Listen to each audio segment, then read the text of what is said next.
కార్యదర్శి ఈరోజు తెలంగాణ రాష్ట్ర వ్యాప్తంగా భారత ఐక్య విద్యార్థి ఫెడరేషన్ యుఎస్ఎఫ్ఐగా తెలంగాణ రాష్ట్ర కమిటీ పిలుపులో భాగంగా విద్యా సంస్థలు బంద్ పిలుపునియడం జరిగింది.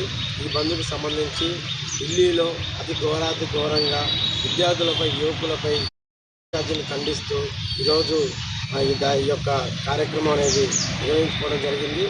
ఈ ఢిల్లీ లాఠీ చార్జీకి సంబంధించి విద్యార్థులు నీట్ ఎగ్జామ్ రాసి దాంట్లో లీకేజ్ జరిగిందని చెప్పి కారణంతో విద్యార్థులపై వస్తున్నటువంటి ఈ యొక్క ఆలోచన ప్రకారం ఈ నీట్ ఎగ్జామ్పై ఢిల్లీకి చలో ఢిల్లీ కార్యక్రమం తీసుకొని విద్యార్థులు, తల్లిదండ్రులు, నిరుద్యోగులు అందరూ కూడా వచ్చినటువంటి పరిస్థితి కనపడుతూ ఉంది. వీరిపై కఠినంగా ఢిల్లీ పోలీసులు లాఠీ చార్జ్ చేసి వాళ్ళని ఇబ్బందులు పెట్టి వాళ్ళపై టీయర్ గ్యాస్ ఉపయోగించి వాళ్ళకి గాయాలు కల్పించినటువంటి పరిస్థితి కనపడుతూ ఉంది.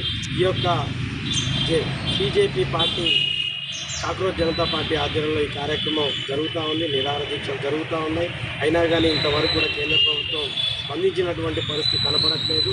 ఈ పరిస్థితి ఉంటే ఆ విద్యాశాఖ మంత్రి ఎవరైతే ధర్మేంద్ర ప్రధాన్ ఉన్నారో వారిని సస్పెండ్ చేయకపోతే భవిష్యత్తులో ఈ బందే కాదు ఇంకా భారీ ఎత్తున కూడా కార్యక్రమాలు ఉంటాయని చెప్పేసి ఈరోజు పూర్తి బంద్ చేసి విద్యార్థి సంఘం యుఎస్ఎఫ్ఐగా ర్యాలీ తీయడం అనేది జరిగింది. కాబట్టి దీన్ని ఇప్పటికైనా పరిగణలోకి తీసుకొని విద్యార్థుల యొక్క జీవితాలతో చెలగాట వాడద్దని చెప్పేసి కేంద్ర ప్రభుత్వాన్ని యుఎస్ఎఫ్ఐ విద్యార్థి సంఘం ఖమ్మం జిల్లా కమిటీ తరఫున డిమాండ్ చేయడం జరుగుతుంది.